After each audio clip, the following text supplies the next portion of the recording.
hear a student called Joanna telling her friend about an arts festival, which is being held in the city where they are studying.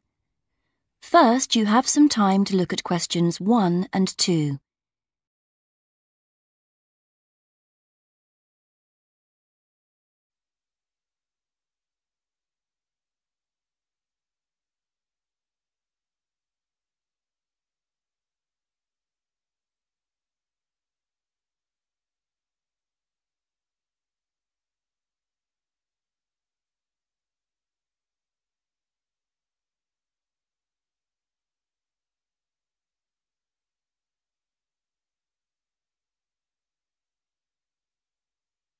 Now we shall begin. You should answer the questions as you listen, because you will not hear the recording a second time. Listen carefully and answer questions 1 and 2. Hi, Joanna. Where have you been? Hi, Dave. I had to go into college to return a DVD I'd borrowed from the library. Oh, right. But while I was there, I got some information about the City Arts Festival that starts next week. Oh, yeah? I saw a poster advertising it somewhere. Yeah, and I picked up this leaflet from the library. It gives you the website address. So as I was there, I logged on to get more information. Actually, although they've got the full programme of events fixed now, you can't book online, which seems strange. There's a number to phone, though. And are there student discounts? I guess so, but I didn't notice. Anyway, there are 3 things I'd like to see. An Italian film, a rock concert, and an art exhibition. Oh. The exhibition's free, and you don't need to book, so I'll definitely go to that. But I'm going to get tickets for the film in case they sell out. Good idea. You can always buy concert tickets at the door because that's in a really big hall. Right. Before you listen to the rest of the conversation, you have some time to read questions 3 to 10.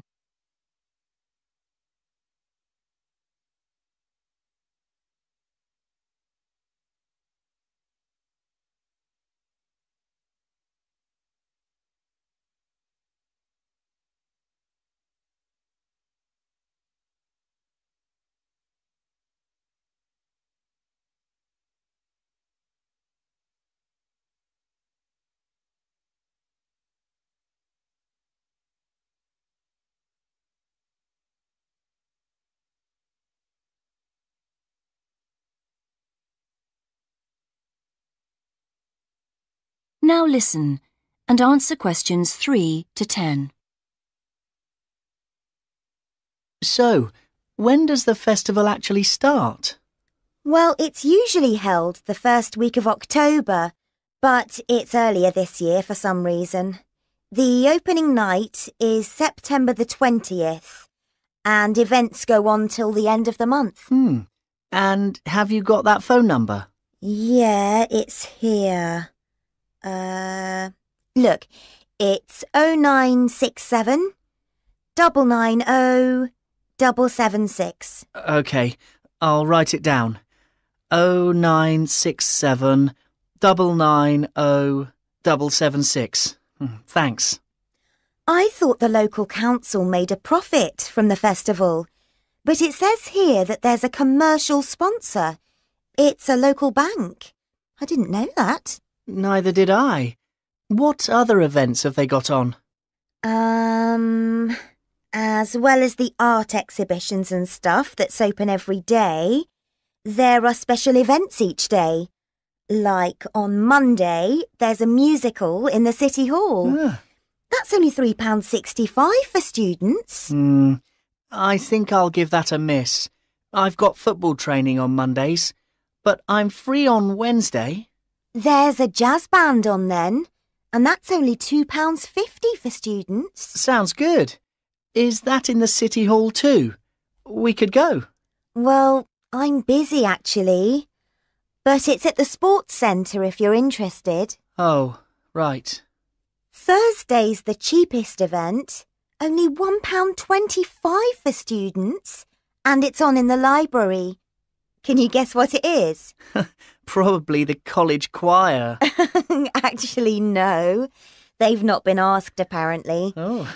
No, it's a poetry evening. Isn't there any modern dance on anywhere?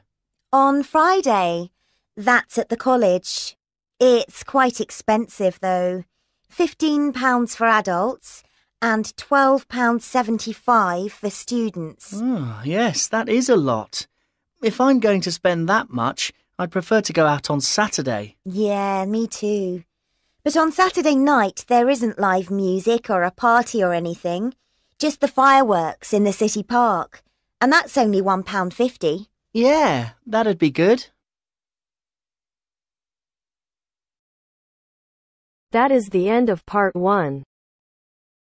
You now have half a minute to check your answers.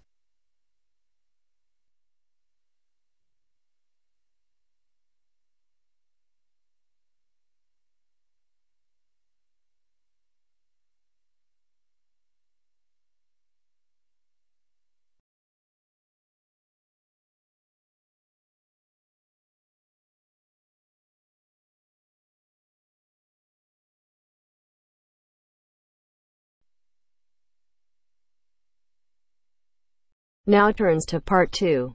Part 2.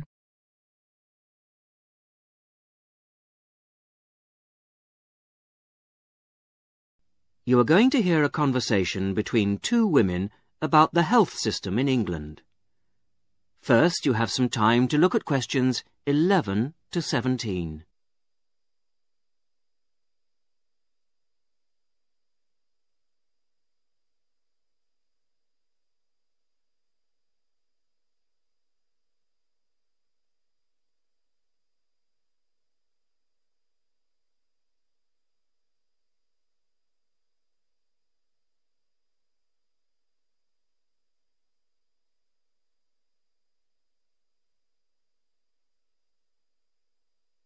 Now listen to the first part of the conversation and answer questions 11 to 17.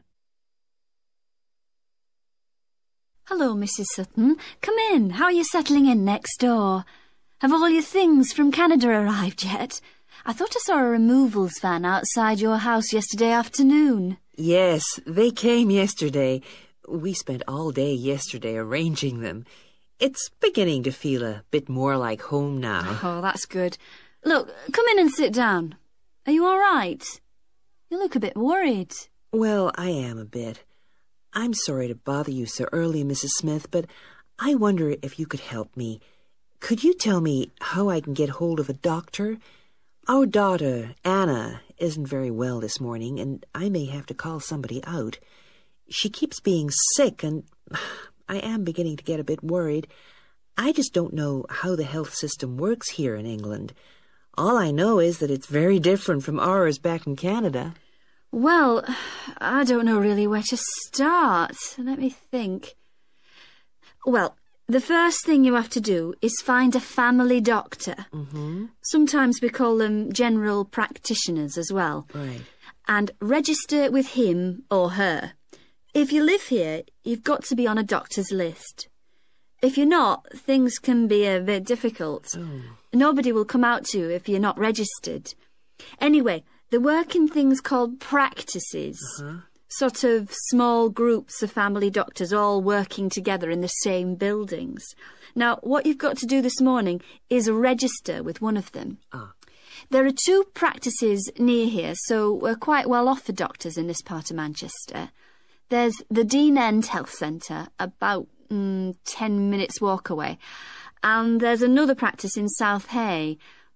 That's about 5 minutes away, going towards the town centre. We're registered at the Dean End one, but they're both okay.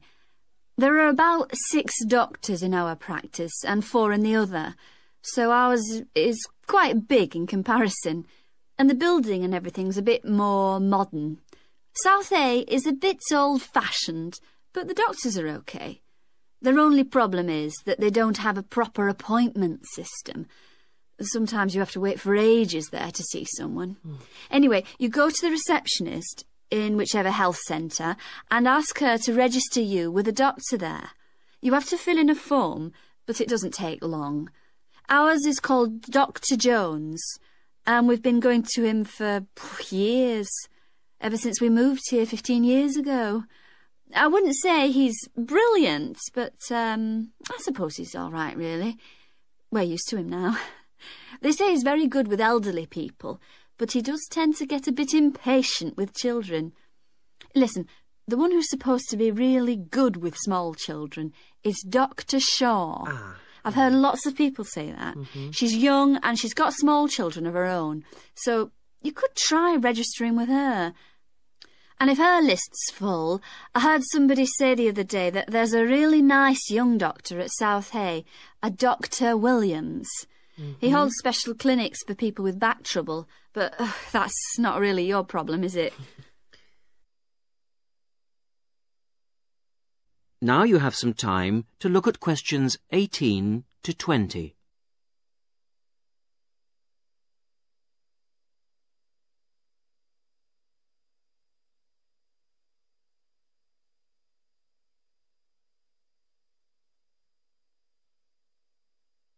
Now listen to the rest of the conversation and answer questions 18 to 20. If you want a doctor to visit you at home, you have to ask for a home visit. You're supposed to do that before 10:30 in the morning, but obviously if it's an emergency, you can phone at any time, night or day. It might not be your doctor that comes, though. It's quite often one of the other doctors in the practice. It doesn't really seem to make much difference. Right. Otherwise, you make an appointment to see your doctor at the health centre. You usually get seen the same day. Not always, of course, but usually, as I say. They hold surgeries between 9 and 11:30 every weekday, and from 4 to 6:30 Monday to Thursday.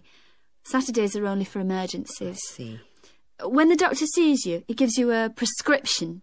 He writes what medication you need on it, and you take it to a chemist's shop. There's one opposite the centre. If it's for a child under 16, you don't have to pay, so if it's for Anna, there's no problem. The same thing goes if you're unemployed or retired, or if you're pregnant. Just as well, because it's not cheap. You pay the same price for each item the doctor has prescribed. At the moment, it's something like £5 per item. So you pay for the medication, but the consultation with the doctor doesn't cost you anything. It's completely free as long as you're a resident here. You're going to be here for 3 years, aren't you? So, well, there shouldn't be any question of you paying anything to see the doctor. So that's one less problem to worry about. Look, Mrs. Sutton, if you want, I'll sit with your daughter for half an hour if you want to go down to the health centre to register. It's no trouble, really, don't worry. Are you sure you wouldn't mind? That would really help me a lot. I'll ask them if they can send someone round later to see Anna. I think I'll try the Dean End Centre. Good idea. Don't worry about Anna. Right. I'll be back as soon as I can.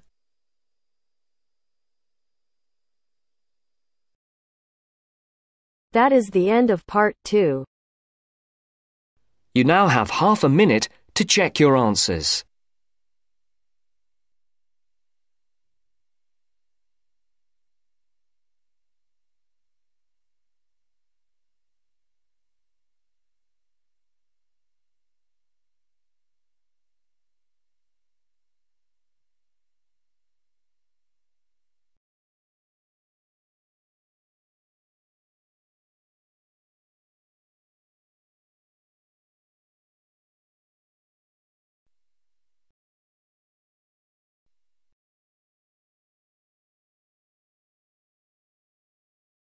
Now turns to part 3.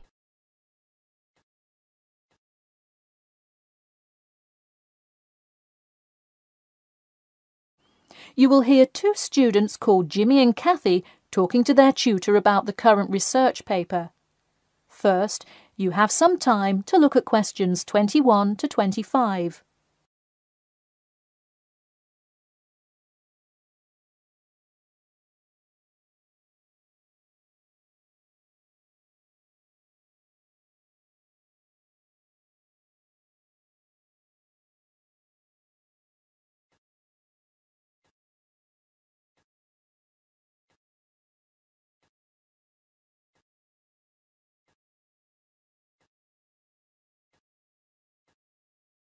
Now, listen carefully and answer questions 21 to 25.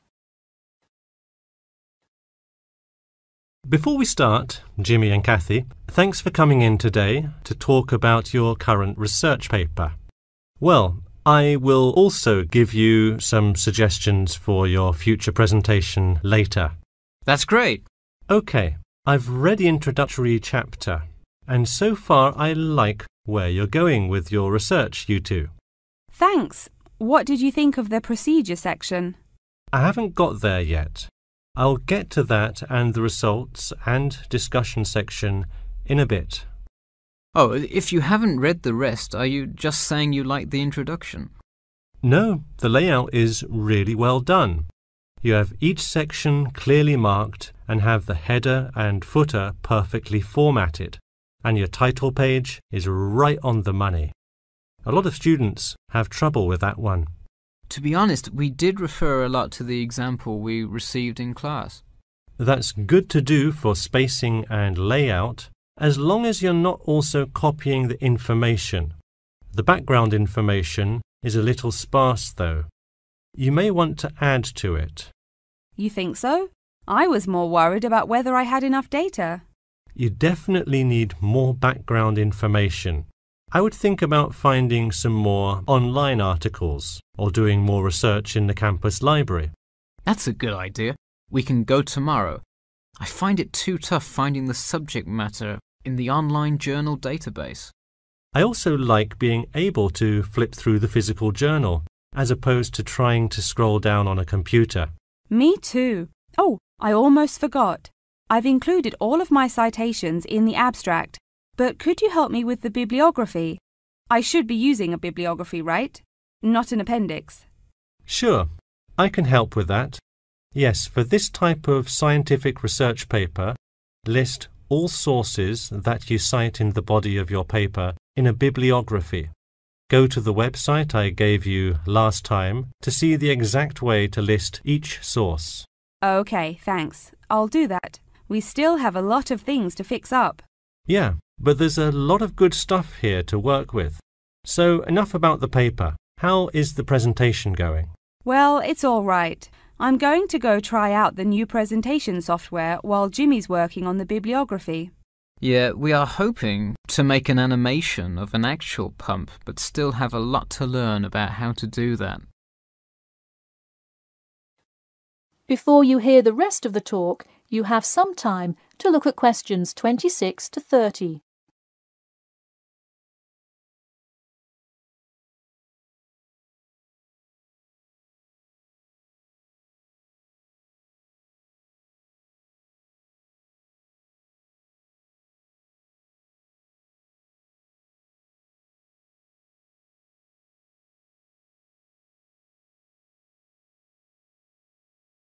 Now, listen carefully and answer questions 26 to 30. Who would have thought before we started this project that we would be able to recreate the motion of a pump? This stuff is just so interesting. So glad to hear it. Yeah, I am glad I took engineering this semester. I would definitely like to keep up with it. You know, there's an organisation called the Machine Engineer Society. You should look into joining it. You'd need to score well in your engineering class to qualify, but I think you can do it. Interesting. I will definitely check it out. I would really like to get in contact with some professionals in the engineering field to find out more. I don't really know anyone in the field now, though. I think if you keep meeting people in your classes and professors, you'll be able to get in contact with some really helpful people. Well said, Jimmy. If engineering pumps is something you both are specifically interested in, make sure you stay up to date on new developments.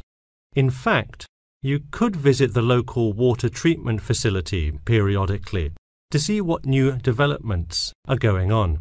That may be a good way to get some practical experience. Well, I don't think they would let you handle any equipment by just visiting the facility. If you really want to get your hands dirty, so to speak, I would recommend instead seeking a summer internship. Wow, you have so many helpful suggestions for getting a leg up. Now, if only you could tell me how to get my work published. Wouldn't that be nice? Well, honestly, all you really need to do is, once you have a dissertation, present it. Present it often and to many audiences, and once you get feedback, adjust it. You'll get published one day. Wow, this meeting has been truly inspiring. Thanks for your help. That is the end of part 3. You now have half a minute to check your answers.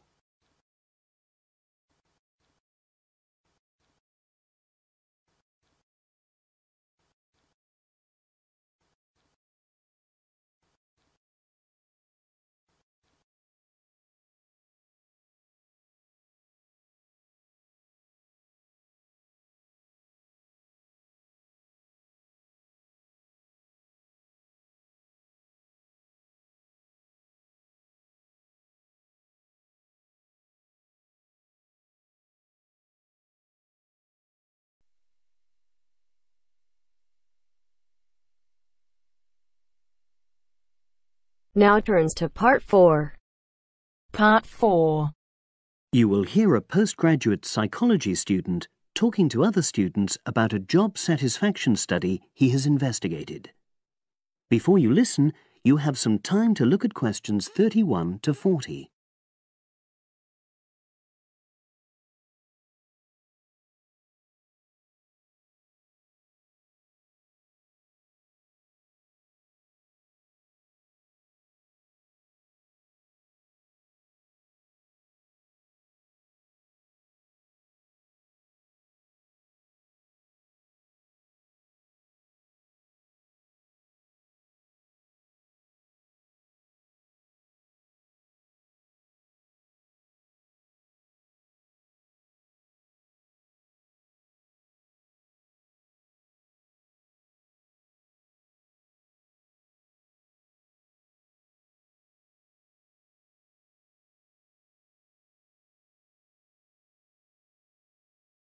Now listen and answer questions 31 to 40. Good morning, everyone. For my presentation today, I'm going to report on an assignment that I did recently. My brief was to analyze the methods used in a small study about job satisfaction, and then to make recommendations for future studies of a similar kind. The study that I looked at had investigated the relationship between differences in gender and differences in working hours and levels of job satisfaction amongst workers. For this purpose, employees at a call center had been asked to complete a questionnaire about their work. I'll summarize the findings of that study briefly now. First of all, female full-time workers reported slightly higher levels of job satisfaction than male full-time workers. Secondly, female part-time workers reported slightly higher levels of satisfaction than female full-time ones did. On the other hand, male part-time workers experienced slightly less job satisfaction than male full-time workers. But although these results seemed interesting and capable of being explained, perhaps the most important thing to mention here is that in statistical terms, they were inconclusive.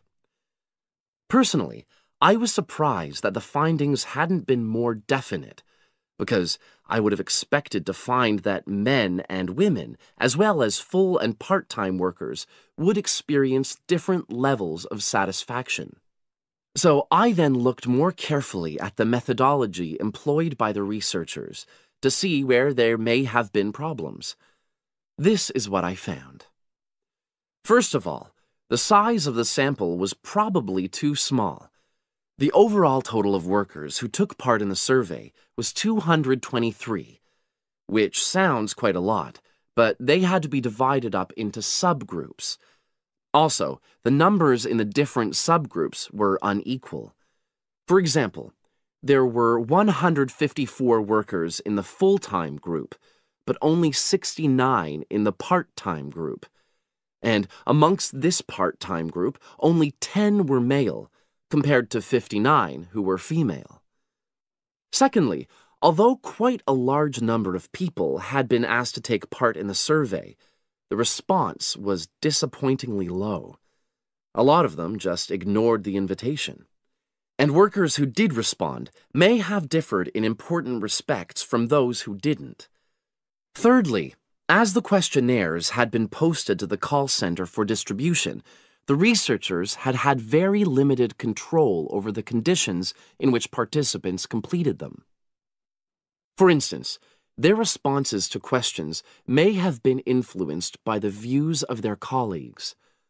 All these problems may have biased the results.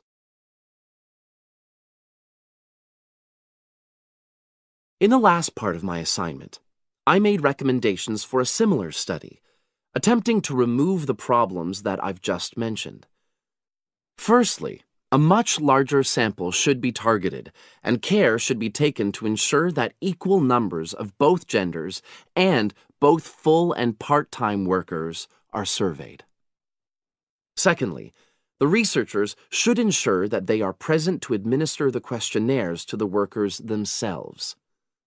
And should they require the workers to complete the questionnaire under supervised conditions so that the possibility of influence from other colleagues is eliminated.